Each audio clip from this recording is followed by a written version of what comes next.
네, 인사드리겠습니다. 안녕하세요. 네, 마스크를 벗어도 된다 그러시고.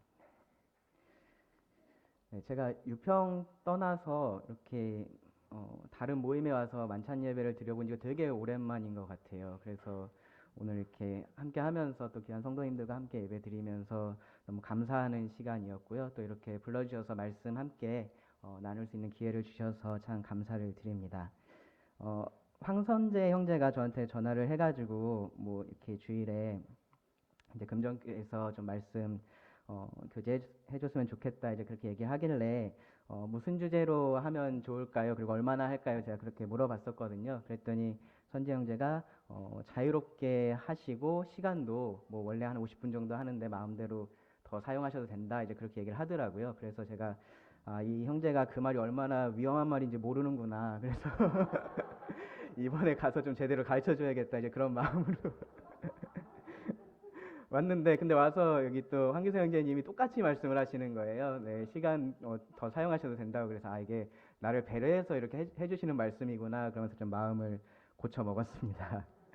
어, 오늘 이렇게 함께 예배하고 또 찬양하고 아까 특송도 이렇게 듣고 하면서 제가 말씀 주제를 알려드린 적이 없거든요. 저한테 물어보신 분도 안 계시고 근데 이상하게 다 아시는 것처럼 제 말씀 주제하고 잘 이렇게 연결이 돼 있어서 혼자서 놀라면서 특성도 듣고 기도도 하고 그랬습니다. 여러분도 아마 말씀을 들어보시면 왜 제가 그렇게 놀랐었는지 아실 것 같아요. 그래서 그러한 놀라움을 같이 좀 나누고 싶은 마음이 있습니다.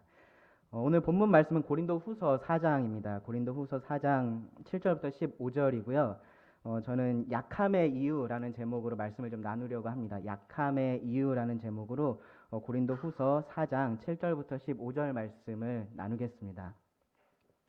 말씀을 찾으셨나요? 찾으셨으면 네, 신약 290페이지 정도에 있습니다. 제가 한번 본문을 읽겠습니다. 고린도후서 4장 7절입니다. 우리가 이 보배를 질그릇에 가졌으니 이는 심히 큰 능력은 하나님께 있고 우리에게 있지 아니함을 알게 하려 함이라. 우리가 사방으로 우겨쌈을 당하여도 쌓이지 아니하며 답답한 일을 당하여도 낙심하지 아니하며 박해를 받아도 버림받지 아니하며 거꾸러뜨림을 당하여도 망하지 아니하고 우리가 항상 예수의 죽음을 몸에 짊어짐은 예수의 생명이 또한 우리 몸에 나타나게 하려 함이라. 우리 살아있는 자가 항상 예수를 위하여 죽음에 넘겨짐은 예수의 생명이 또한 우리 죽을 육체에 나타나게 하려 함이라. 그런즉 사망은 우리 안에서 역사하고 생명은 너희 안에서 역사하느니라. 기록된 바 내가 믿었으므로 말하였다 한 것 같이 우리가 같은 믿음의 마음을 가졌으니 우리도 믿었으므로 또한 말하노라. 주 예수를 다시 살리시니가 예수와 함께 우리도 다시 살리사 너희와 함께 그 앞에 서게 하실 줄을 아노라. 이는 모든 것이 너희를 위함이니 많은 사람의 감사로 말미암아 은혜가 더하여 넘쳐서 하나님께 영광을 돌리게 하려 함이라. 잠시 기도하시겠습니다. 하나님, 오늘 이 아침에 저희들에게 주신 이 말씀에 감사를 드립니다. 또 이 말씀을 통하여서 우리들 마음에 또 하나님께서 하나님의 뜻을 보여주실 때 우리가 그 뜻에 화답하여서 또 우리가 하나님께 예배하는 시간이 될 수 있도록 이 시간 사용하여 주시기를 구합니다. 예수님의 이름으로 기도드립니다. 아멘. 네, 여러분 언제 마지막으로 복음 전해 보셨나요? 네, 잠깐 이제 눈이 잠깐 돌아가시죠. 언제 마지막으로 복음 전했지 좀 생각이 드시죠? 사실 쉽게 대답할 수 있는 대답할 수 있는 그런 질문은 아닌 것 같아요. 어떤 분들은 이제 그런 거는 좀 교회 뭐 장로님들이나 아니면 특별히 이렇게 복음의 은사 가지신 분들 그런 분들이 하시는 거 아니야라고 그렇게 생각을 하시는 경우들도 있고 뭐 그렇지 않더라도 정말로 좀 이렇게 복음 전해본 지가 오래돼가지고 정말로 생각을 해야 되는 아마 그런 경우들도 있을 겁니다. 그런데요, 이 질문이 사실 함정 질문이에요. 함정 질문입니다. 왜냐하면 모든 구원받은 성도들이라면은 이 질문에 대해서 다 똑같은 답을 해야 하기 때문에 그렇습니다. 우리 모두가 마지막으로 복음을 전한 때는 다 똑같습니다. 언제일까요? 지금입니다. 지금. 예, 지금 우리는 마지막으로 복음을 전하고 있습니다. 왜 그러냐면요. 여러분 이 말을 잘 들어보세요. 우리는 살면서 복음도 전하는 사람들이 아니라요. 우리는 복음 전하는 삶을 사는 사람들이기 때문에 그렇습니다. 무슨 차이를 얘기하는지 여러분 이해가 되시죠? 그렇죠? 그러니까 우리가 그냥 이런저런 삶을 일상을 계속해서 살다가 한 번씩 복음도 전하는 그러한 사람들이 아니라요. 우리가 하는 모든 일들이 복음을 전하는 일과 연결이 되어 있다라는 겁니다. 여러분이 무엇을 하시든지 여러분들이 구원받은 이후의 삶을 사신다면은 여러분이 학교에 계시든 직장에 계시든 길을 걸어 가시든 지하철을 타고 있든지 뭐를 하고 계시든지 여러분은 항상 복음을 전하고 있습니다. 그런 면에서요, 우리 모두가 다 복음 전도자다라고 그렇게 말을 할 수 있는 거죠. 여기 고린도후서 4장 1절에 보시면은 바울이 그러므로 우리가 이 직분을 받았다라고 말을 하면서 시작을 합니다. 직분을 받았다. 그러니까 바울은요, 특별히 이제 자신이 이렇게 사도로서 세워진 그 사도의 직분을 지금 여기서 염두에 두고 이런 말을 했겠지만 이 말씀이요, 사도가 아닌 우리들에게도 똑같이 적용되는 이유가 그래요. 이 사도들만 나가서 복음을 전하는 것이 아니라, 물론 하나님은 그들 좀 특별하게 사용하시긴 했지만 복음 전하는 일에 모든 그리스도인들을 하나님은 동일하게 그렇게 사용을 하십니다. 모든 그리스도인들에게 하나님은 이 복음 전하는 직분을 주신 겁니다. 이 직분에 따라서 우리가 충성스럽게 신실하게 살아갈 때 사실은 낙심될 만한 상황들이 굉장히 많이 있습니다.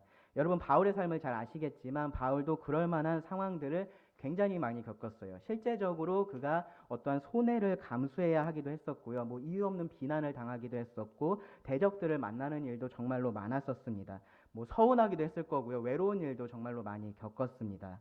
그런데요, 아마도 그런 모든 것들 중에서 가장 낙심이 되는 게 저는 좀 그런 것 같은데 뭐가 있냐면은 고난 자체가 많은 것보다 그것으로 인한 열매가 눈에 좀 보이지 않을 때 그런 것 같아요. 그러니까 그 열매가 눈앞에 보이면 그래도 내가 이 고난을 좀 감수할 수 있는 그런 힘이 생기는데 열매가 눈앞에 보이지 않는 거죠.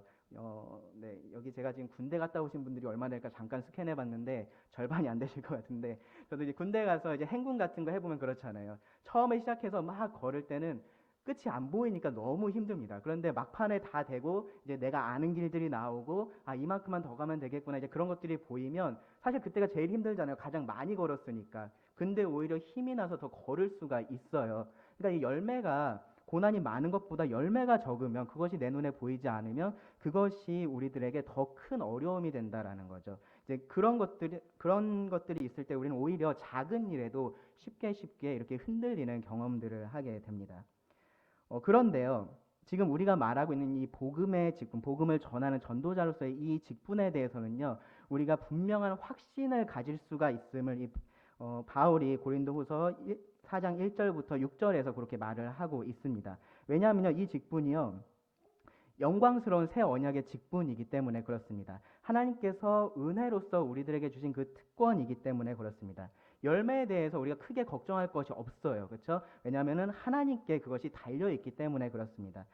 심고 물을 주는 것은 하나님께서 우리들에게 맡겨주신 일이지만 그것을 싹이 나고 자라게 하시는 일은 누가 하시죠? 네, 하나님께서 하십니다. 하나님께서 그 일을 하시겠다라고 분명하게 말씀을 하셨습니다. 그러니까 우리는요, 이 영광의 이 복음을요, 충성스럽게 우리의 말로써, 우리의 삶으로써 계속해서 선포를 하면 되는 거예요. 그것을 하나님께서 우리들에게 맡겨주셨지, 너희가 그렇게 해서 몇 명의 영혼은 너희가 구원을 해야지 되는 거야. 그런 말씀을 하지 않으셨거든요. 우리들에게는 충성을 요구를 하셨습니다. 그러니까 우리가 그렇게 하면 되는 거죠. 그리고 우리가 그렇게 할 때 하나님은 그러한 우리들의 노력들을 통해서, 우리들의 삶을 통해서, 우리들의 말을 통해서 복음의 빛을 비춰주시고요. 그렇게 해서 한 영혼 한 영혼을 구원하는 일들을 하십니다. 내가 그것을 못 볼 뿐이에요. 다른 성도들이 어쩌면 그 열매를 거둔 것처럼 보일 수 있지만 모든 그리스도인들이 합력해서 그러한 일들을 이루고 있고 하나님은 그렇게 우리들을 사용하고 계십니다. 그러니까 이 직분을 수행하는 데 있어서 우리가 그리스도인으로서 살아가는 데 있어서 낙심할 만한 상황들이 있는 것은 맞지만 사실은 낙심하지 않을 수 있는 거고요. 낙심할 필요도 없는 겁니다. 우리에게 필요한 것은 그래서 뭐냐면은 확신, 하나님에 대한 확신 그리고 충성입니다. 여기 바울은 뭐라고 얘기를 했냐면은 4장 2절에 보시면은 이에 숨은 부끄러움의 일을 버렸다라고 얘기를 해요. 숨은 부끄러움의 일들은 버리고 대신에 이 복음의 진리를 우리 예수 그리스도의 주 되신 것을 우리가 힘껏 선포하면 되는 겁니다. 그런데 여기서 좀 근본적인 의문이 생겨요. 저는 그런 것들을 좋아하는 사람인데, 그러면 하나님은 도대체 이 귀한 직분을 우리들에게 맡겨 주시면서 왜 동시에 이렇게 낙심할 수 있는 상황을 주시냐는 거죠. 그런 걸 안 주시고 이런 것들을 감당하게 하시면 훨씬 더 좋을 것 같은데 왜 우리들에게 낙심할 만한 이런 상황들을 허락을 하시냐라는 겁니다. 그런 게 없으면 정말로 기쁘게 우리가 이 직분을 수행할 수 있지 않을까 하는 생각들 여러분들 아마 한두 번씩은 해 보셨을 겁니다. 왜 정말로 순수한 동기로 이 복음의 진리에 따라서 주님을 섬기는 그러한 일꾼들이 더 많은 어려움들을 당하고 그렇지 않은 사람들은 잘 되는 것 같고 형통하는 것 같고 많은 열매를 거두는 것 같고 왜 그러냐는 겁니다. 또 이런 것들 다 떠나서요. 또 신실한 성도들은요, 이 더 주님을 위해서 살지 못하는 그런 안타까운 마음들이 그 안에 다 있어요. 보면요. 그러니까 마치 이렇게 정말로 사랑하는 사람이 있으면 자기가 더 사랑하지 못하는 것에 대한 어떠한 죄책감 같은 것들을 느끼잖아요. 아, 내가 아니라 뭐더 좋은 사람을 만났으면 더 사랑받으면서 살았을 텐데 막 그런 생각들도 하게 되고 이제 그런 것들이 있습니다. 정말로 사랑하니까 이제 그런 마음들이 생기는 거죠. 우리가 하나님을 사랑하고 이웃을 사랑하면 그런 마음들이 우리들에게 있는 겁니다. 아, 내가 아니었으면은 하나님께서 더 이 교회를 더 하나님의 그런 뜻에 따라서 사용하실 수 있지 않을까? 이제 그러한 마음들이 진심으로 생기기도 하는 거죠. 그러면서 나의 그런 연약함을 마주하게 되고요. 그럴 때 좌절하게 됩니다. 저만 그런 거 아니죠? 네, 다들 그러실 거라고 생각합니다. 어, 나에게 이런 연약함이 없다면 정말로 복음이 더 잘 전파되지 않을까. 내가 이것만 더 잘할 수 있으면 더 낫지 않을까. 그런 생각들을 하게 됩니다. 바울이 자신의 육체의 가시를 하나님 앞에 제거해 달라고 그렇게 기도했었던 것처럼 그러한 기도들을 우리도 하게 되는 거죠. 하나님, 제가 이것만 좀 없으면 제가 더 잘할 수 있을 것 같습니다. 하나님, 저에게 이것만 좀 주시면 더 나을 것 같습니다. 라는 생각들을 하게 됩니다. 왜 우리에게 이렇게 복음에 방해가 되는 것 같은 이러한 연약함들이 있을까? 이제 그것이 오늘 제가 이 말씀을 통해서 좀 같이 나누고 싶은 내용입니다. 이 오늘 본문이요, 그 질문에 대한 한 가지 아주 분명한 답을 줍니다. 우리에게 약함이 있는 이유는요, 그것이 필요하기 때문이에요. 우리에게 약함이 있는 이유는 그것이 필요하기 때문입니다. 왜 필요한지 이제 말씀을 통해서 같이 좀 나눠보겠습니다. 이 7절 말씀을 보시면요. 아주 흥미로운 표현으로 시작을 해요. 7절 보시면 우리가 이 보배를 질그릇에 가졌다라고 말합니다. 이 보배를 질그릇에 가졌다. 보배, 그러니까 귀한 것인 거죠. 이 귀한 보물을 어디에 담는 게 정상이에요? 귀한 그릇에 담아야겠죠. 누가 봐도 귀해 보이는 그런 그릇에 이 보배를 담는 것이 정상입니다. 요즘에는 약간 편의를 위해서 뭐 일회 용기들도 많이 사용하긴 하지만 그래도 이제 중요하고 특별한 자리, 뭐 그런 어떤 손님이 오시거나 그랬을 때 이제 일회 용기에 이렇게 뭐 음식을 차려놓고 이제 그런 경우들은 사실 특별한 경우를 제외하고는 많이 없어요. 그러니까 그런 특별한 자리에는 우리는 특별한 것들을 사용을 하는 겁니다. 먹는 거 아니라 선물 같은 거 생각해 보세요. 여러분들이 정말 비싼 선물 같은 걸 준비했는데 까만 봉다리에 담아서 갖다 주거나 그러지 않죠. 그렇죠? 왜냐하면은 이 겉 포장이 그 안에 있는 내용물의 가치도 반영을 해야 된다라는 생각들이 우리들에게는 자연스럽게 있는 겁니다. 그런데 여기서 바울이 뭐라고 얘기를 하냐면은 보배를 질그릇에 가졌다라고 표현을 질그릇에 가졌다. 질그릇은 아시는 것처럼 이제 흙으로 만든 그런 그릇이죠. 근데 그걸 뭐 이렇게 잘 만든 무슨 감 나가는 그런 도기 같은 것이 아니라 정말로 일상에서 계속 사용하려는 그런 용도로 만든 그릇을 질그릇이라고 해요. 디모데후서 2장 20절을 보시면은 제가 읽어드리겠습니다. 큰 집에는 금그릇과 은그릇뿐 아니라 나무그릇과 질그릇도 있어 귀하게 쓰는 것도 있고 천하게 쓰는 것도 있나니. 그러니까 여기 보시면은 귀하게 쓰는 게 있고 천하게 쓰는 게 있다 그러죠. 뭐가 귀하게 쓰는 걸까요?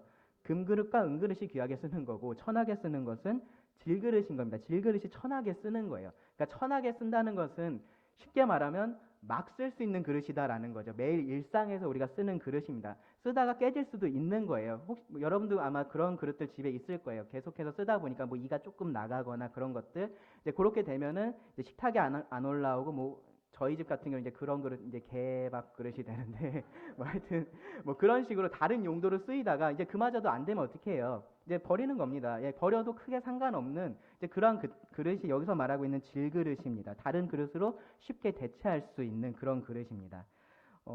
근데 생각해보면요, 지금은요, 우리는 이 과거의 왕들이나 쓸 법한 그런 좋은 그릇들 집에 다 가지고서 그것을 일상으로 쓰고 있는 것 같아요. 근데 이 당시 바울이 살던 시대만 해도 그렇지는 않았습니다. 그러니까 귀한 그릇을 그렇게 일반 사람들이 가질 수 없었던 그런 상황인 거죠. 그러니까 이 질그릇에다가 가끔은 질그릇에다가 귀한 보물을 담아서 땅에다 묻어두고 하는 그런 일들이 있었던 겁니다. 그러니까 그것을 이제 바울이 보니까 참 역설적인 모습인데, 아, 저게 우리 모습하고 비슷하구나, 아마 그런 생각들을 해서 이런 표현을 한 것 같아요.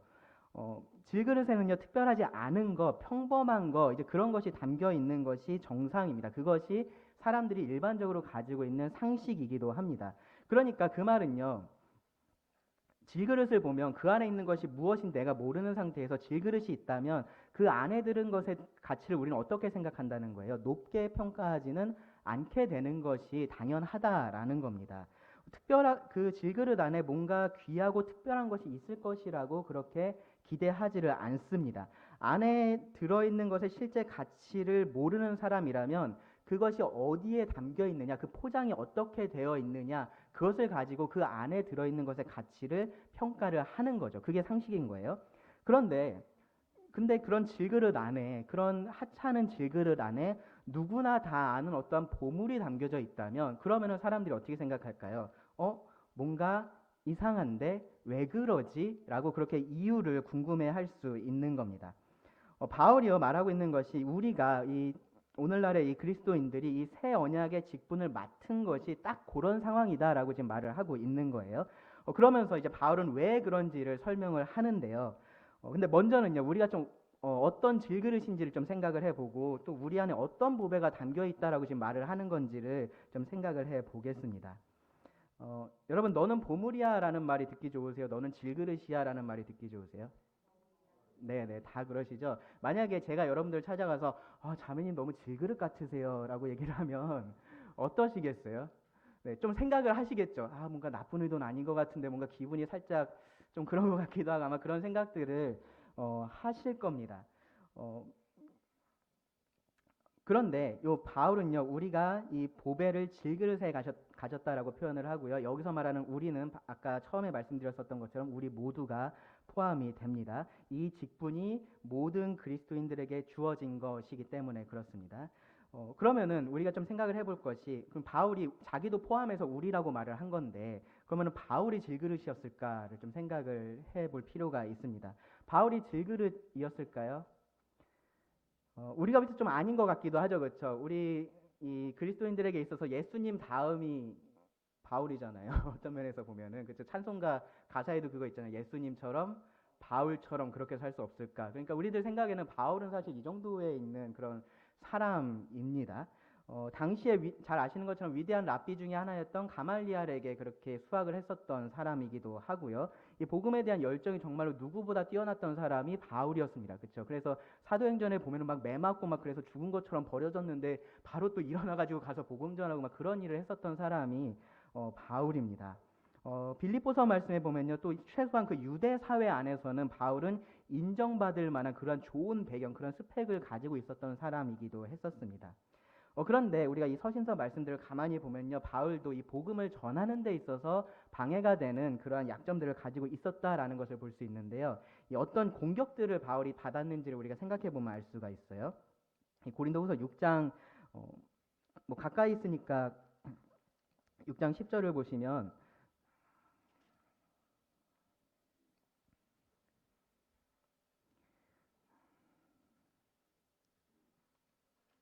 네, 제가 지금 보니까 6장 10절이 아니네요. 제가 잘못 써놨는데 그 말씀해 보시면요, 바울이요 이 대적들에 대해서 대적들이 이제 바울에 대해서 무슨 얘기를 했었냐면요, 바울이 글은 잘 쓰는데 말은 좀 시원치 않다. 이제 그런 얘기를 한 적이 있어요. 기억나시죠, 그렇죠?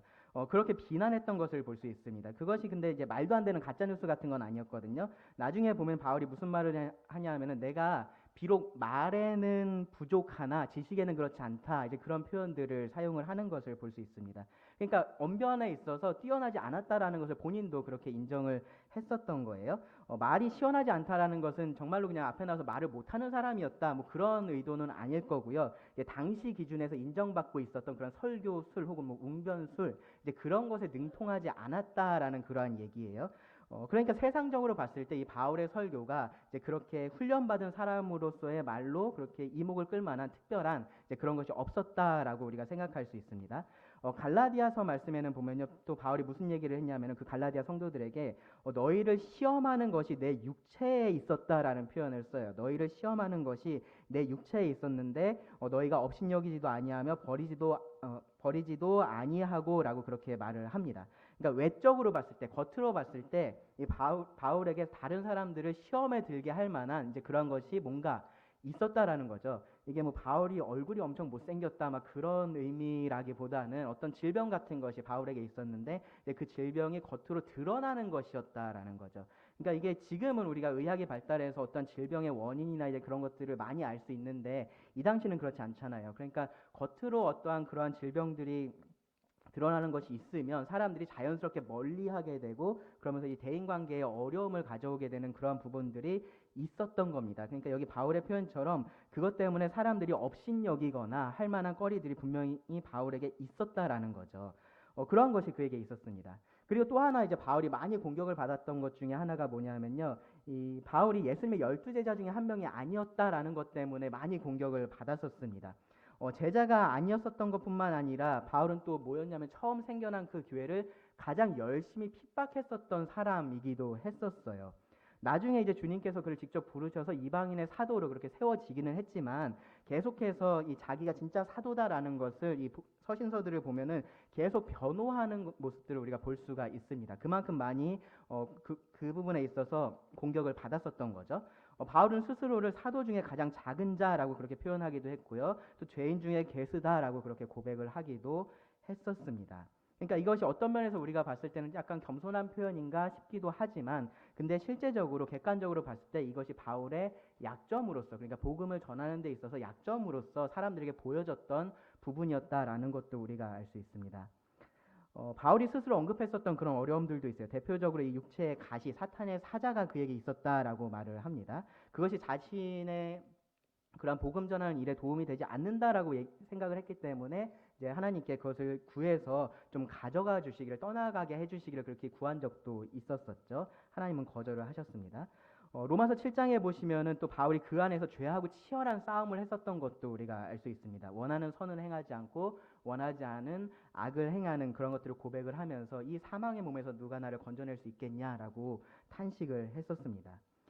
이런 것들이 우리가 성경을 통해서 볼 수 있는 바울의 그런 연약한 점, 약점들이에요. 그러면서 이 대적들은요, 바울의 대적들은 계속해서 그 부분을 집요하게 파고들어서 이 바울을 무너뜨리려고 많은 노력을 했었던 것을 알 수 있습니다. 그런데 흥미로운 것은 바울이 딱히 그러한 점에 대해서 부인하지를 않아요. 나 안 그래라고 그렇게 얘기를 하지 않았다라는 겁니다. 무슨 말이냐면은 자기가 질그릇이다라는 것을 인정을 하고 있었던 거예요. 사람들은요, 이 질그릇에는 보물을 담지 않으니까 바울에게는 그러한 보물이 없다라고 그렇게 이야기를 하고 있었습니다. 그러면서 그가 참된 사도가 아니다, 참된 일꾼일 리가 없다라고 그렇게 말을 했었던 겁니다. 바울은 그런 공격에 대해서 자신을 뭐 변호하기도 하고 해명하기도 했는데, 근데 그것이요 보면요, 궁극적으로는 이 보물에 대한 것이었지 자기에 대한 것은 아니었어요. 그러니까 자기에 대한 부분은 약점은 약점대로 인정을 하고 있었다라는 거죠. 왜 그랬을까요? 왜 바울은 자신의 그런 연약한 부분에 대해서는 굳이 해명하려고 하거나 변호하려고 하지를 않았을까요? 그 이유를 또 생각해 보기에 조금 앞서서 우리도 바울 같은지 좀 생각해 볼 필요가 있습니다. 여러분들도 질그릇이라는 생각이 드시나요? 네, 바울이 질그릇이라고 얘기했는데 내가 아니다라고 얘기하기가 이 시점에 와서 조금 어려우실 수 있죠. 근데 보시면요, 이 바울뿐만 아니라 우리가 신앙의 위대한 그런 믿음의 본이 되는 그러한 신앙의 선배들도 다들 그런 연약한 면들을 가지고 있었던 질그릇이었다라는 것을 우리가 성경을 보면 알 수 있습니다. 그들이 가지고 있었던 그 연약함이 있었고 한계가 있었고 그들이 처해 있는 그런 상황들이 있었고 그런 것들이 장애물처럼 그들을 괴롭히면서 하나님의 일을 하지 못하게 막는 것 같은 그런 모습들을 우리가 볼 수 있습니다. 믿음의 조상, 하나님의 친구 누구죠? 아브라함이죠, 그렇죠? 그 아브라함 원래는 이방신을 섬기던 사람이었어요. 그리고 자기의 안전을 위해서 자기 아내를 갖다가 누이라고 소개를 하기도 했었던 그러한 사람이었습니다. 의로움과 인내의 대명사와 같은 사람 누구죠? 욥이죠, 그렇죠? 욥. 그 욥 같은 경우도 여러분 욥기 말씀을 꾸준히 읽어보시면은 고난 중에서 자신의 의를 내세우면서 이 하나님의 주권에 대해서 의문을 표하는 것들도 우리가 볼 수 있습니다. 출애굽의 영웅 모세죠, 그렇죠? 모세는 어떻습니까? 모세는 말을 잘하는 사람이 아니었다라고 그렇게 얘기를 합니다. 그러면서 막 자기를 엄청 비하를 해요, 그렇죠? 엄청 비하를 하면서 이 하나님의 부르심을 계속해서 거절하기도 했었습니다. 가장 온유한 자라는 타이틀도 모세에게 있죠, 그렇죠? 근데 그 모세가 가나안 땅에 들어가지 못했었던 이유가 뭐예요? 그가 분노했기 때문이었습니다. 그가 분노해서 하나님의 명령에 그대로 순종하지 않았기 때문에 못 들어갔었습니다. 기적의 선지자 엘리야도 있습니다. 그 엄청난 승리를 갈멜산에서 경험을 하고 나서도 이세벨의 협박에 못 이겨서 도망하고 좌절하고 스스로 죽기를 구했었습니다. 하나님의 마음에 합한 자 다윗이죠. 그렇죠? 다윗도 그 외모가 이 왕으로서 사람들이 보기에 적합하지 않았었어요. 그렇죠? 그래서 그 형이 더 적합하다라고 사람들이 생각을 했었습니다. 그리고 다윗은 간음한 사람이었고요. 살인한 사람이기도 했었습니다. 니느웨 사람들이 심판받기를 원했었던 사람도 있어요. 선지자인데 누구죠? 요나입니다. 요나. 하나님께서 이렇게 가라고 하니까 저렇게 갔습니다. 자기 뜻과 하나님의 뜻이 다르니까 죽기까지 내가 분을 내도 마땅하다라고 하나님의 선지자가 말을 했었습니다. 대적들과 싸우기보다 자기 연약함과 더 많이 싸웠었던 이 사사시대의 많은 사사들도 각자의 연약함을 가지고 있었던 사람들입니다. 그러니까 이 믿음의 전당에 이름을 올릴 만한 그 사람들을 우리가 가만히 살펴보면 다들 그렇게 연약함들을 가지고 있었습니다. 근데요, 이게 굉장히 이상한 얘기 같은 것이 아니에요. 이 사람이라면 다들 그러한 면들을 가지고 있는 거고요. 그리고 그런 것들이 그 삶에서 계속해서 드러나는 겁니다. 그래서 신실한 사람들도 유혹에 넘어지기도 해요. 죄를 범하기도 합니다. 또 많은 사람들이요, 남들보다 그렇게 탁월한 능력을 가지고 있지 못한 상태에서 하나님의 일을 하기도 합니다.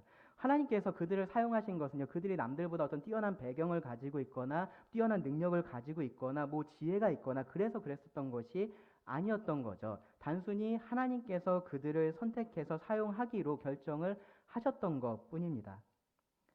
다들 질그릇이었던 거죠. 우리도 마찬가지로 질그릇입니다. 하나님의 일을 하고 있지만 우리도 질그릇입니다. 고린도전서 1장에 보시면요, 바울이요, 하나님께서 세상에 미련한 것들, 약한 것들, 천한 것들, 멸시받는 것들, 없는 것들을 택하셨다라고 말을 합니다. 예수님도 하나님 나라의 진리가 슬기 있는 자들에게는 숨겨져 있고 누구에게 그것이 드러났다라고 말씀하셨죠? 어린아이와 같은 자들에게 그것이 드러났다라고 말씀을 하십니다. 물론 이제 우리 가운데 뛰어난 사람들 있어요. 그렇죠? 뛰어난 사람들이 있지만 그것 때문에 구원받은 사람은 아무도 없습니다. 그것 때문에 하나님께서 그 사람을 선택하신 것은 아닌 거죠. 이 구원의 영광 그리고 그 구원을 이루시는 이 그리스도의 희생의 아름다움에 비하면, 그 위대함에 비하면 아무리 뛰어난 사람이라도 우리는 질그릇이다라고 밖에 말할 수가 없는 겁니다. 하물며 우리 중에 대부분은 그런 사람도 아니에요. 내세울 것이 없고 연약한 우리는 모두가 다 질그릇들입니다. 자, 그러면 이 질그릇 안에 어떤 보배가 담겨 있는지 조금 말씀을 드릴게요. 이 4장 1절에 보시면 바울은 우리가 이 직분을 받았다라고 말을 하는데, 그 앞부분의 맥락을 보면 여기서 말하는 이 직분이라는 것이 바로 그 보배라고 지금 7절에서 말하고 있는 보배다라는 것을 우리가 알 수 있고요. 그리고 이 직분이 보배인 이유는 이 3장 말씀에 보시면은 그것이 새 언약의 직분이기 때문에 그렇다라고 우리가 생각을 할 수 있습니다. 그리고 왜 이 새 언약이 그러면은 영광스럽냐? 그것이 주의 영광을 볼 수 있게 해주기 때문이다라고 우리가 생각할 수 있어요. 18절 말씀을 보시면은 3장 18절 보시면 우리가 다 수건을 벗은 얼굴로 거울을 보는 것 같이 주의 영광을 보매 그와 같은 형상으로 변화하여 영광에서 영광으로 이르니 곧 주의 영으로 말미암음이니라라고 말씀을 해요. 옛 언약에서는 이것이 가능하지 않았었죠. 그렇죠? 근데 새 언약에서는 이것이 드러난 겁니다. 주의 영광은 곧 하나님의 영광입니다. 여기 4장 6절에 보시면은 어두운 데에 빛이라 말씀하셨던 그 하나님께서 예수 그리스도의 얼굴에 있는 하나님의 영광을 아는 빛을 우리 마음에 비추셨느니라 라고 말씀을 합니다. 그러니까 이 직분은요, 예수 그리스도의 얼굴에 있는 하나님의 영광을 아는 빛, 복음의 빛을 전하는 직분이기 때문에 보배다라고 우리가 말을 할 수 있습니다. 이 직분은요, 단순히 어떤 사실만을 그냥 전달을 하는 건 아니에요. 그러니까 이 복음의 내용만 전달하는 것이 전달하는 것이 전부는 아니다라는 겁니다. 영생은 뭐라고 성경은 말하고 있죠? 영생은 유일하신 참 하나님과 그가 보내신 그 아들 예수 그리스도를 아는 것이다라고 말을 해요. 아는 것이다. 사실을 지식적으로 아는 게 아니라 하나님을 인격적으로, 개인적으로, 관계적으로 아는 것이 영생이다라고 말을 하는 겁니다. 그러니까 우리가 이 복음을 전한다라는 것은 복음의 내용만 그냥 그렇게 전달해 준다라는 의미가 아니라 바로 그 영광의 하나님을 사람들에게 드러내는 것, 선포하는 것을 의미를 합니다. 그렇기 때문에요, 이 직분이라는 것은요, 복음을 전하는 직분이라는 것은 하나님을 전하는 직분이다라고 우리가 다르게 표현할 수도 있습니다. 하나님을 전하는 직분이다. 혹은 하나님을 소개하는 직분이다라고도 말을 할 수 있습니다. 누군가를 소개하는 일의 가치는요, 소개하는 그 사람의 가치에 따라 달라져요. 그러니까 제가 여기 올라오기 전에 사회 보신 형제님께서 저를 소개하셨잖아요, 그렇죠? 근데 그 일 자체가 아주 그렇게 네, 대단한 일이 아닌 것은 제가 그렇게 대단한 사람이 아니기 때문인 거죠, 그렇죠? 근데 만약에 정말로 우리가 사회적으로 인정받는 어떠한 사람이 왔을 때 그 사람을 내가 소개한다라는 것은요, 그 소개하는 것 자체가 굉장히 영광스러운 일이 되는 것을 우리가 알 수 있습니다. 그러니까 이 직분의 가치, 우리가 복음을 전하는 것, 우리가 하나님을 전하는 것, 그 가치는요, 복음의 가치, 하나님의 가치에 비례한다라고 말을 할 수 있는 거죠. 그럼 우리가 뭐를 생각을 해봐야 돼요? 하나님이 어떤 분이신가를 생각을 해보면 됩니다. 하나님이 어떤 분이신가를 우리가 알면은 이 직분의 가치, 이 보물의 가치를 우리가 알 수 있습니다. 우리는요, 하나님의 속성이라는 표현을 사용하죠. 하나님의 속성이라는 표현을 사용해서 그 하나님이 어떤 분이신지에 대해서 말을 하고요. 그리고 하나님의 거룩이라는 표현을 사용해서요, 그 하나님의 속성이 우리하고는 얼마나 다른지를 이야기를 합니다. 얼마나 다른지. 그리고 하나님의 영광이라는 표현을 사용해서 그 하나님의 거룩하심이 위대하고 아름다운 것이다 라고 표현을 합니다. 그 위대하고 아름다우신 하나님의 영광을 선포하는 것이 우리가 맡고 있는 직분인 거죠. 우리 같은 이 질그릇 안에 담겨 있는 보배가 바로 그것입니다. 그 위대하고 아름다우신 하나님이 그 안에 담겨 있습니다. 이 직분의 가치가 하나님의 가치하고 비례한다라고 말씀을 드렸어요. 그러면은 이 직분은 그렇게 무한한 가치를 지니고 있다라고 말할 수 있습니다. 무한한 가치를 지닌 이 보배를요, 하나님은 귀한 그릇도 아니고요, 뭐 그나마 좀 더 나은 질그릇도 아니고 그냥 질그릇에 담아 두셨다라는 겁니다. 자, 그러면은 이제 제가 처음부터 계속 드렸던 그 미뤄뒀던 질문을 다시 꺼내 볼게요. 하나님은 왜 하필 질그릇에다 보배를 담아 두셨을까요? 여러분들이 일을 한다고 생각을 해보세요. 여러분들이 이러한 일들을 한다라고 한번 생각을 해보시기 바랍니다. 그러면은 이 일을 더 효율적으로, 효과적으로 해야 될 거 아니에요, 그렇죠? 그러면은 할 수만 있으면 최고의 것을 사용하는 것이 맞습니다. 가장 이 복음 전파를 잘 할 수 있는 그런 인간들 중에서 가장 뛰어난 사람을 선택해서 이 하나님의 영광을 선포하게 하는 것이 맞잖아요, 그렇죠? 하나님 그렇게 할 수 없으셨을까요? 그렇게 할 수 없어서 그냥 그래 니들밖에 없으니까 그냥 니들 중에서 내가 복음 전해야겠다 그렇게 하셨을까요? 그렇지 않습니다. 하나님 분명히 그렇게 하실 수 있는 분이십니다. 인간들 중에서 정말로 뛰어난 사람들 고르고 골라서 그 사람들에게만 이 복음을 선포하게 하실 수도 있으셨습니다. 근데 그렇게 하지 않으신다라는 거죠. 어차피 인간들이 다 연약하면 최소한 그 중에서 제일 강한 사람을 골랐어야 되고요. 최소한 그 중에서 가장 지혜로운 사람, 최소한 그 중에서 가장 능력 있는 사람을 고를 필요가 있을 겁니다. 그래야지 일하기도 더 쉽고 결과도 더 좋다라고 우리는 생각할 수 있습니다. 또 바울에 대해서 왜 바울은 자기의 약함을 굳이 그렇게 변호하려고 하지 않았을까? 왜 오히려 그것을 인정했을까라는 질문도 우리가 할 수 있습니다. 자신을 공격하는 그들보다는 최소한 내가 그래도 너희들보다는 더 교육 잘 받은 사람이야. 그래도 너희들보다는 내가 이런 면에서 더 나은 사람이야. 라고 이야기할 수 있었을 것 같은데 왜 그런 얘기를 하지 않았을까요? 자신이 고난을 많이 당하기는 했지만 그래도 내가 거둔 열매가 이만큼이 있어. 라고 왜 그렇게 자신을 변호하려고 하지를 않았을까요? 사실 이러한 질문들이 사실 끊이지를 않습니다. 왜냐하면 질그릇에 보배가 있는 것이 당연한 것이 아니기 때문에 그렇습니다. 생각해 보면 계속해서 그러한 질문들이 꼬리에 꼬리를 뭅니다.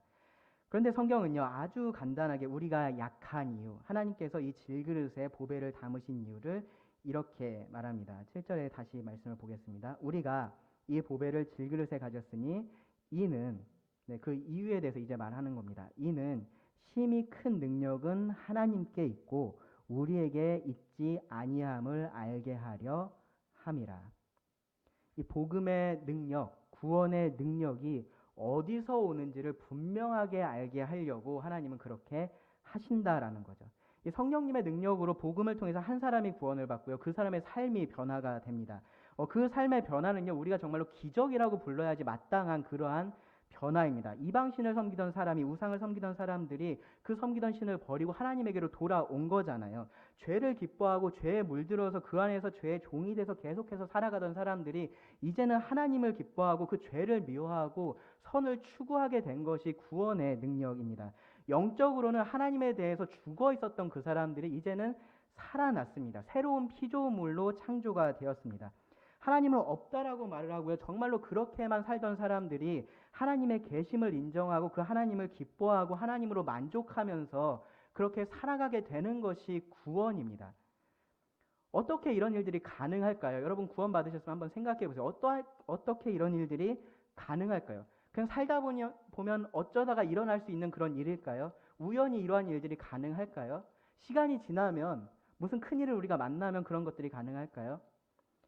그렇지 않습니다. 이건 정말로 특별한 어떠한 힘이 이러한 것들을 만들어내는 거죠. 그것은 누가 봐도 분명히 그렇게 보입니다. 바울이 그래서 여기에 보면은 심히 큰 능력이라고 그것을 표현을 해요. 그 심히 큰 능력이 우리를 구원해서 변화하게 한다라는 거죠. 죽은 사람을 살리는 그러한 능력이 보인다라는 겁니다. 어두운 가운데 빛이 비치게 하는 그 능력이 보여진다라는 겁니다. 이 놀라운 능력이 이루는 일들을 사람들이 보게 되면요, 자연스럽게 사람들은 어떠한 생각을 하게 되냐면은 도대체 저 능력이 어디서 왔을까를 궁금해 한다라는 거죠. 그 능력의 원천이 어디에 있느냐를 궁금하게 생각을 한다라는 겁니다. 저것이 그들이 말하는 하나님에게서 오는 건가? 아니면은 그냥 저 사람들에게서 오는 건가? 생각을 하게 됩니다. 만약에 이 바울의 대적들이 말했던 것이 사실이라면요, 이 바울이 질그릇인 것이 사실이라면, 그리고 바울이 인정한 그것이 사실이라면 이 질문에 대한 답이요, 그렇게 어렵지 않아요. 대답하는 것이 어렵지 않습니다. 그런 힘은 질그릇인 바울에게서 나올 수는 없는 거죠. 그렇죠? 질그릇인 바울에게서 그러한 능력이 나올 수가 없는 겁니다. 그에게 그럴 만한 힘도 없고요. 그럴 만한 지혜도 없습니다. 그럴 만한 영향력도 그에게 있지가 않습니다. 그럼에도 불구하고 그가 전한 복음을 듣고 사람들이 그렇게 변화된다라는 것이 사실이라면 답은 하나인 거죠. 네, 그 힘은 어디서 오는 겁니까? 그가 전한 하나님에게서 오는 겁니다. 그것이 분명하게 드러나게 된다라는 거죠. 그러니까 이것이 바울의 자기 변호였던 거예요. 자신의 약함을 공격하는 그 사람들에게 실제로 자신의 약함을 그냥 인정을 하는 겁니다. 그래, 나 정말로 그런 사람이야 라고 말을 하는 겁니다. 그것이 사실이니까요. 그런데 그 약함은 오히려 하나님의 능력을 드러냄으로써 이 바울을 하나님의 일꾼으로서 오히려 증명을 하고 있었다라는 겁니다. 오직 하나님만이 이 놀라운 구원의 일을 하실 수 있는 그러한 분이시다라는 것이 그 사실을 통해서 드러나고 있었다라는 거죠. 질그릇 안에 그 보배가 들어있는 것을 통해서 드러나고 있었던 겁니다. 여러모로 뛰어난 사람이라면, 정말로 모든 면에서 사람들에게 인정을 받는 그러한 사람이라면, 누가 봐도 저 사람 참 대단한 사람이야 라는 생각을 들게 만드는 사람이라면 어쩌면 사람들이 헷갈릴 수 있어요. 아, 저 사람이 진짜 대단해서, 아, 저 사람이 정말로 말을 잘해서, 아, 저 사람이 정말로 설득력이 있는 사람이어서, 아, 저 사람이 정말로 뭔가가 있는 사람이어서, 능력이 있는 사람이어서 이 사람들이 변화됐을지 몰라 라고 혼란스럽게 생각할 수 있다라는 거죠. 그런데 오히려 우리가 가지고 있는 그러한 연약함들은 모든 것이 하나님으로부터 왔다라는, 그 힘이 큰 능력이 하나님께 있다라는 것을 그 무엇보다 선명하게 드러낸다라는 겁니다. 그러니까 이 바울이 가지고 있었던 그 약함은요, 하나님의 능력을 드러내기 위해서, 그 능력의 하나님을 드러내기 위해서 필요한 것이었다라고 우리가 생각할 수 있습니다. 여러분, 하나님 능력이 부족하다라고 생각해 보신 적 있으신가요? 하나님이 능력이 부족해서 전도할 때 내 도움이 조금 필요한 것 같아, 내가 이런 것들은 좀 해드려야 하나님께서 영혼들 구원할 수 있을 것 같아, 그런 생각 해본 적 있으신가요? 없으시죠? 네, 하나님 그런 분이 아니십니다. 하나님은 절대로 무언가가 부족해서 우리의 도움을 필요로 하시는 분이 아니세요. 조금 더 능력 있는 사람이 있어야 하나님의 복음을 더 잘 전할 수 있고 그런 분이 아니시다라는 겁니다.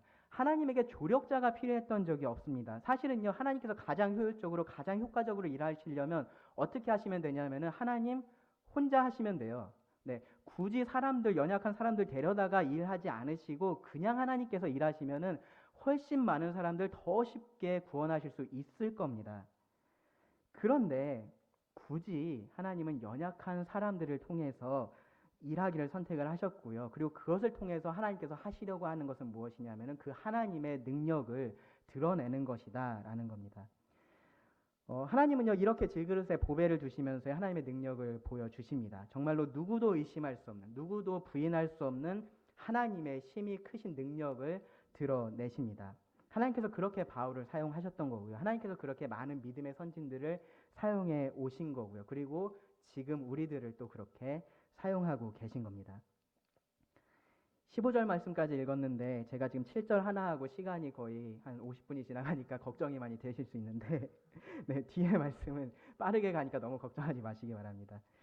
이 약함을 통해서 드러나는 이 능력의 예가 있어요. 8절 말씀부터 보시면 실제로 어떻게 우리의 약함을 통해서 하나님의 능력이 나타나는지를 이제 말씀을 하는데요. 8절 보시면 우리가 사방으로 우겨쌈을 당하여도 쌓이지 아니하며 답답한 일을 당하여도 낙심하지 아니하며 박해를 받아도 버림받지 아니하며 거꾸러뜨림을 당하여도 망하지 아니하고, 여기 말씀을 보면요, 어쨌든 우겨쌈을 당하고 답답한 일을 당하고 박해를 받고 거꾸러뜨림을 당한다라고 말을 해요. 그렇죠? 그러니까 이러한 고난이, 계속되는 고난이 있는 겁니다. 이러한 상황들을 우리가 통제할 수가 없어요. 우리의 능력 밖의 일들인 겁니다. 우리를 짓누르는 상황들이 계속해서 있습니다. 우리를 고민하게 만들고요. 우리가 그래서 걱정을 하게 하고 정말로 답이 없는 것 같아서 너무 답답한 상황 속에 우리가 놓이게 되는 거죠. 사람들의 비난을 받기도 합니다. 넘어지기도 해요. 나의 연약함 때문에 정말로 주님의 일을 내가 망치고 있는 거 아니야? 라는 생각들이 듭니다. 그런 걱정과 염려가 있습니다. 이게 우리 모두가 짊어지고 있는 그러한 약함이에요. 그런데 이 말씀을 보시면 그런 것 때문에 우리가 완전히 망하지 않는다라고 말합니다. 홀로 남겨지지를 않습니다. 낙심해서 더 이상 일을 할 수 없게 되지 않습니다. 멈추지 않습니다.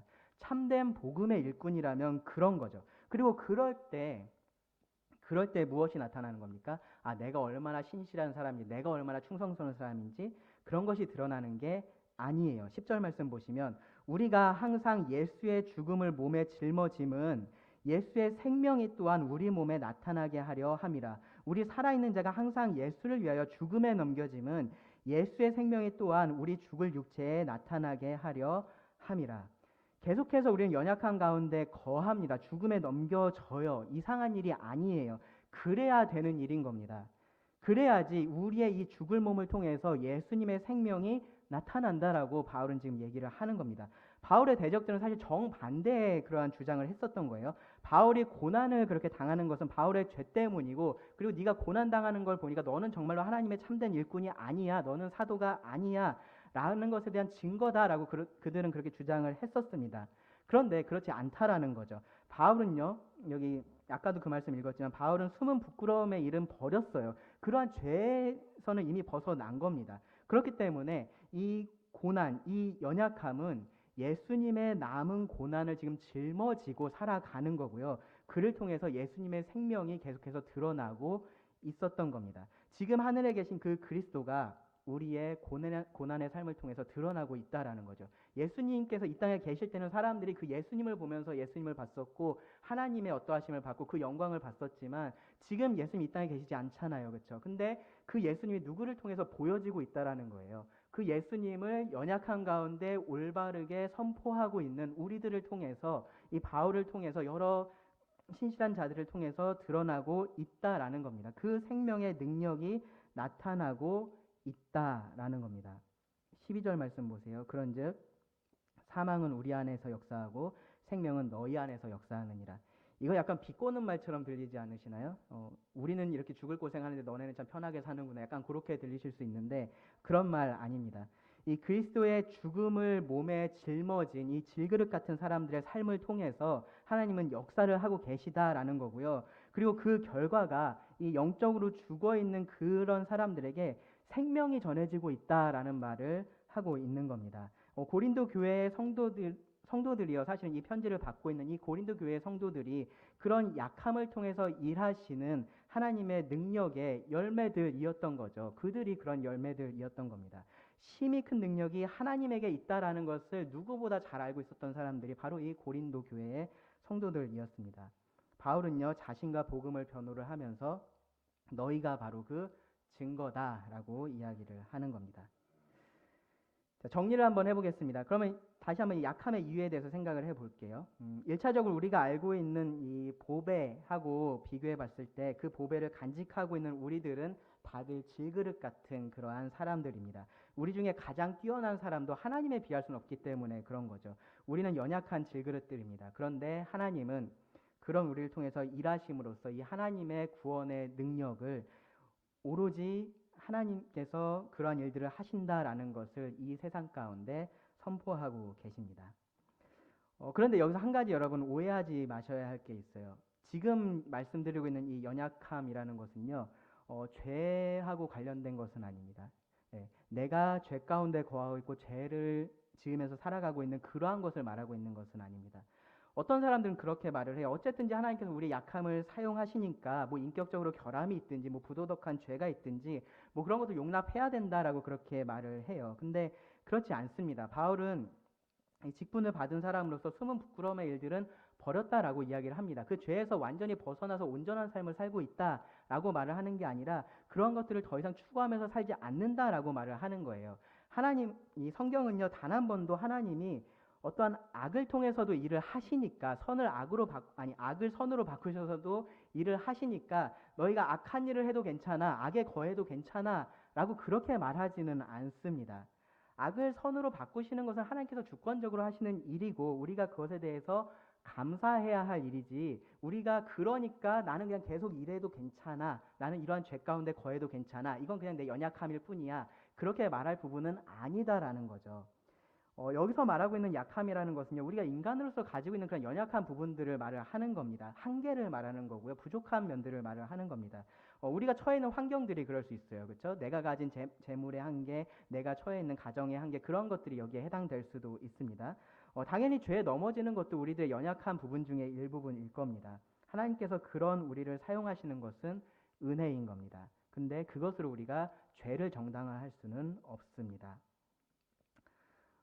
직분을 받은 자로서 살아갈 때요, 우리는 우리의 연약함들을 보면서 좀 낙심하고 좀 어려운 상황에 넘어지면서 이 복음을 위한 그러한 삶의 동기를 잃어버리고 좀 의무감에서만 신앙생활을 하게 될 때가 있어요.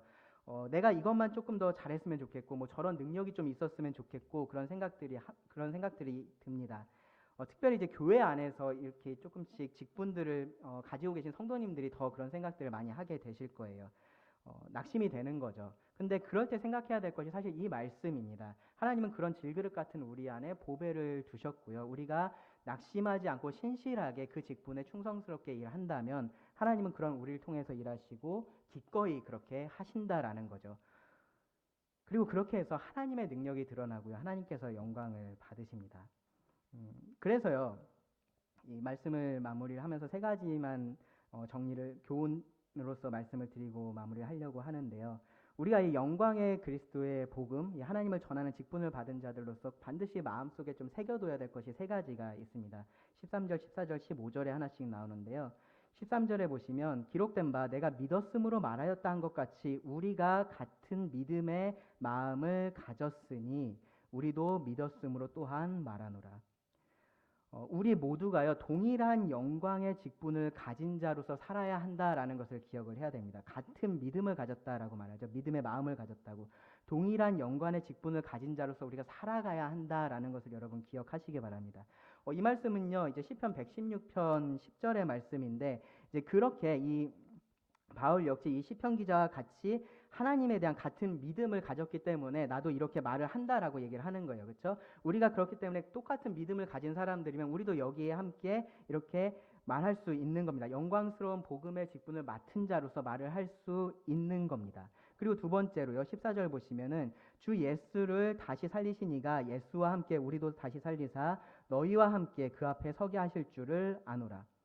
여기서 우리가 좀 주목해 볼 것은 함께라는 단어가 여기 나오는 거예요. 예수와 함께 우리도 다시 살리사 너희와 함께 그 앞에 서게 하실 줄을 아노라. 우리 모두가 다 동일하게 부활의 소망을 가졌다라는 겁니다. 이 부활의 소망을 가진 자로서 살아야 한다라는 거죠. 우리의 약함은요, 이 땅에서 우리가 고난을 당해야 한다라는 그러한 의미이기도 합니다. 그리고 그 고난의 사실 제일 끝에 있는 게 뭐겠어요?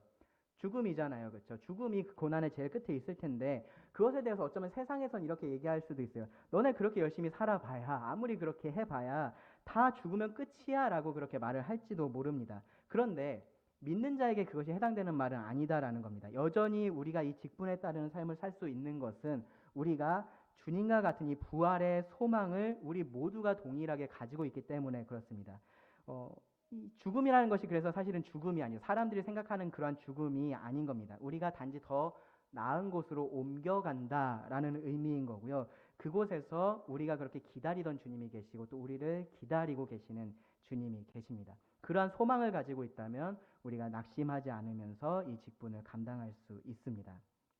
그리고 마지막으로요. 15절 보시면 이는 모든 것이 너희를 위함이니 많은 사람의 감사로 말미암아 은혜가 더하여 넘쳐서 하나님께 영광을 돌리게 하려 함이라. 그러니까 여기서는요, 결국은 우리가 모두 똑같은 삶의 목적을 가지고서 살아간다라는 얘기를 하고 있어요.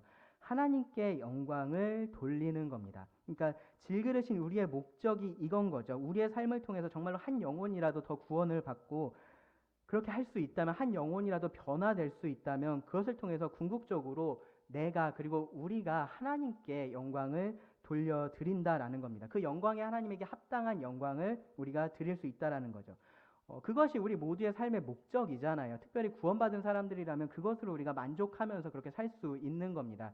내가 어떻게 보여지든지 상관없이 하나님이 위대하게 보여지신다면, 하나님께서 영광을 받으신다면 그것으로 만족할 수 있는 것이 우리들입니다. 그러니까 여러분 혹시 여러분의 연약함 때문에 낙심이 되신다면 그렇게 하지 마셔야 됩니다. 모세가 애굽의 왕자였을 때 하나님께서 그를 들어서 사용하셨던 것이 아니라 그가 미디안의 목자였을 때 하나님은 그를 부르셔서 사용을 하셨습니다. 이 대부분의 다윗의 시편이 여러분 언제 기록된지 아실 거예요. 다윗이 평안할 때가 아니라 그가 고난 가운데 있었을 때, 연약한 가운데 있었을 때 하나님은 그에게 이 귀한 시편의 말씀을 기록하게 하셨습니다. 하나님은요, 우리의 어떠함 때문이 아니라요, 우리의 어떠함에도 불구하고 우리를 통해서 일하십니다. 그러니까 나의 어떠함을 바라보면서 낙심하지 마시기 바랍니다. 고린도후서 12장 9절 10절 말씀에서요, 바울이 이렇게 말을 했습니다. 나에게 이르시기를 내 은혜가 너에게 족하도다. 이는 내 능력이 약한 데서 온전하여짐이라 하신지라. 하나님의 능력이 이 연약함 가운데 있는 바울을 통해서 온전하게 드러났다라고 말씀을 하시는 겁니다. 그러니까 여기서 바울이 어떻게 반응을 했냐 하면요. 그러므로 도리어 크게 기뻐함으로 나의 여러 약한 것들에 대해서 자랑하리니라고 말합니다. 그것들을 숨길 문제가 아니라요. 자랑할 일이 된다라는 거죠. 왜 그러냐면은 이는 그리스도의 능력이 내게 머물게 하려 함이라. 그러므로 내가 그리스도를 위하여 약한 것들과 능욕과 궁핍과 박해와 공고를 기뻐하노니 이는 내가 약한 그때에 강함이라. 그러니까 단순히 그냥 견디면서 사는 게 아니에요. 네. 단순히 나에게 있는 약함, 고난 같은 것을 견디면서 감수하면서 사는 게 아니라요. 오히려 그것 때문에 더 기뻐할 수 있는 겁니다. 그것 때문에 하나님의 능력이 더 온전하게 내 삶 가운데 드러나기 때문입니다. 그러니까요. 우리가 할 일은 뭐냐면요. 그렇게 일하시는 하나님에 대한 확신을 가지고요. 이 소망 가운데 우리가 맡겨진 일에 오늘 충성을 하는 겁니다. 오늘 복음을 전하는 겁니다. 내 말을 통해서, 내 삶을 통해서 그렇게 하는 겁니다. 그리고 우리가 그렇게 할 때 하나님께서 영광을 받으십니다. 여러분 그거면 충분하지 않으신가요? 여러분이 사랑하시는 그 하나님, 여러분이 정말로 위대하다라고 정말로 진심으로 예배하고 있는 그 하나님이 이 세상 가운데 영광스럽게 드러난다면, 가장 사랑스러운 분으로 드러나신다면, 가장 위대하신 분으로 드러나신다면 나의 약함이 문제가 되지 않는 겁니다. 그 하나님께서 영광 받으신다면 우리가 그것으로 만족할 수 있고요. 그것에 쓰임 받은 것으로 우리가 기뻐할 수 있는 겁니다. 기도하고 말씀을 마치겠습니다. 하나님 또 우리에게 주신 이 말씀에 감사를 드립니다. 우리는 약하지만 하나님 강하시고 또 우리의 약함을 통해서 하나님의 강하심을 드러나게 하시니 참 감사를 드립니다. 하나님 우리가 하나님을 더 사랑하기를 원합니다. 더욱 높이기를 원합니다. 위대하신 하나님의 그러한 선하심을 이 땅 가운데 더욱더 선포하기를 원합니다.